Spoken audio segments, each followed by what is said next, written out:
बिहार में जहां बेरोजगारी का आलम चरम पर है, शिक्षा व्यवस्था निचले पायदान पर है। पूरे देश में अगर आप निम्न स्तर से अगर आप काउंट करें तो सबसे चोटी में नीचे से शिक्षा व्यवस्था आती है बिहार की।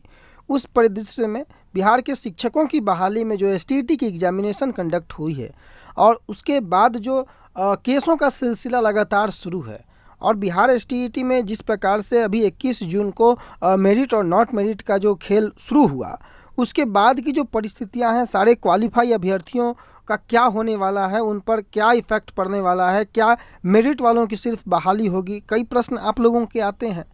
पिछले 2 दिनों से मैं कुछ वीडियो नहीं बना पा रहा था उतना ज़्यादा, परंतु 26 जून का लेटर इतना ज़रूरी क्यों है, जिसको लेकर के लगातार सवाल उठ रहे हैं। पूर्व में मैंने आपको स्पष्ट किया इस बातों को कि 26 जून का लेटर को लेकर के सारी चर्चाएं क्यों 26 जून पर टिकी हुई हैं।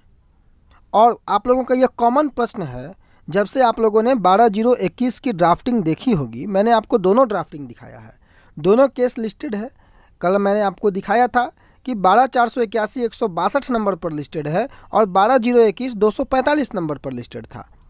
अब दोनों में कहीं ना कहीं 26 जून के लेटर को रद्द करने की मांगे थी। दोनों के ड्राफ्टिंग को भी मैंने आपको दिखाया, और यही लेटर को रद्द करने की जो मांग है, ये कहीं ना कहीं क्वालिफाई अभ्यर्थी इससे परेशान है कि आखिर उसी लेटर को आधार बना करके वो उम्मीद लगाए हैं, तो उस लेटर को रद्द क्यों करना है, यही सबसे बड़ा सवाल है।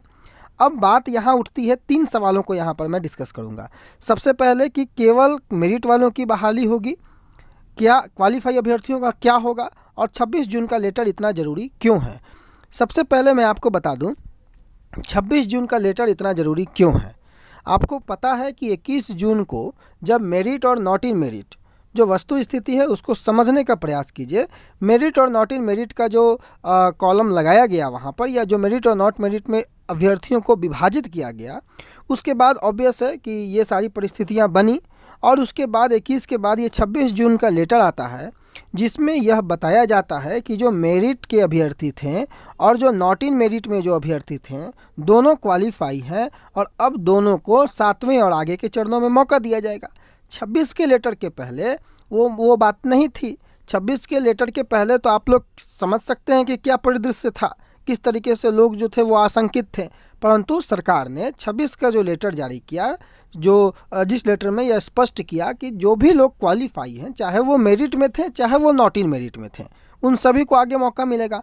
अब मामला क्या होता है कि एक 12/481 केस होता है, जो कि आलोक कुमार एंड अदर्स का केस है, जिसमें इन्होंने यह मांग की है कि 26 के लेटर को निरस्त किया जाए और जितने लोग मेरिट में थे उतने लोगों की बहाली की प्रक्रिया शुरू की जाए। नियोजन की मांग इन्होंने की 12/481 में कि जितने लोग हैं मेरिट में उनके नियोजन की जाए। नियुक्ति की मांग नहीं की है इन्होंने। उसके बाद दूसरा केस जो है वो नॉट इन मेरिट वालों की तरफ से हो जाता है, जिसका संख्या अभी आपको पता है 12/0/21, और इसकी ड्राफ्टिंग भी मैंने आपको लगा दिया है वीडियो में। अब यहाँ पर क्या मांग होता है, 12/0/21 में भी मांग हो जाता है कि आपको जो 26 जून का लेटर है उसको निरस्त किया जाए। तो मैटर यहाँ फंस रहा है, लोगों में कन्फ्यूजन अब यह हो गया है, और स्वाभाविक यह था कि दोनों लोग जो हैं वो 26 जून के लेटर को रद्द करवाने की बात कर रहे हैं, जबकि मैंने आपको बताया कि 26 जून का लेटर ही कहीं ना कहीं क्वालिफाई का वो आधार है, वो बैकबोन है, जिसके माध्यम से आज वो खड़ा है। अब ये दोनों लोगों का जो डिमांड है वो आपको दिख गया कि दोनों का डिमांड सेम है, आपने ऑब्वियस है कि दोनों की ड्राफ्टिंग पढ़ी होगी। अब सवाल उठता है कि क्या केवल मेरिट वालों की होगी। तो सरकार ने 26 जून के लेटर के माध्यम से यह स्पष्ट कर दिया था कि दोनों लोग, मेरिट और नॉट मेरिट, दोनों को जो है आगे मौका मिलेगा। तो उस लेटर के बिहाफ पर मेरिट वालों की केवल बहाली नहीं होनी है, पुनः ध्यान रखिएगा, उस लेटर के बिहाफ पर मेरिट वालों की बहाली केवल नहीं होनी है, दोनों को मौका मिलेगा। परंतु अगर आप उस लेटर पर ही हमला करेंगे, तो वो लेटर आप अगर रद्द करवाने की बात करेंगे, तो क्या परिदृश्य बनेंगी वो आप स्वतः निर्णय ले सकते हैं। क्वालिफाई का क्या होगा, क्वालिफाई को घबराने की आज की परिस्थितियों में कोई ज़रूरत नहीं है। चूंकि सरकार ने 26 के लेटर के माध्यम से जब दोनों को इक्वल करके आगे मौका दिया है, तो कहीं आप और नियोजन में मौका दिया है दोनों को जिस प्रकार से, तो नियोजन में मेरिट किस प्रकार से बनता है आपको पता है। तो वहाँ पर दोनों लोग जाएंगे, चाहे वो मेरिट में थे चाहे नॉट इन मेरिट में थे। तो यह नहीं कहा जा सकता है कि केवल मेरिट वालों की होगी या नॉट इन मेरिट वालों की नहीं होगी, या केवल नॉट इन मेरिट वालों की होगी मेरिट वालों की नहीं होगी, यह भी नहीं कहा जा सकता है। जिसका उस हिसाब से एकेडमिक अच्छा होगा उसका होगा, चाहे वो मेरिट में था चाहे वो नॉट इन मेरिट में था। ये परिस्थितियाँ 26 के लेटर से स्पष्ट हैं। अब मामला आता है कि 26 का लेटर रद्द नहीं होगा तो ये परिस्थितियाँ बनेंगी आगे, जिनकी एकेडमिक अच्छी होगी उनकी बहाली होगी। अब बात आता है कि 26 का लेटर अगर रद्द हो जाता है तो क्या होगा। तो 26 का लेटर रद्द होगा तो कहीं ना कहीं जो नॉट इन मेरिट में थे उनके ऊपर तो तलवार ऑब्वियस है कि लटकी हुई है। अगर रद्द हो जाता है तो क्या वो बहाली में आगे हिस्सेदार बन पाएंगे, ये आप लोगों को तय करना है।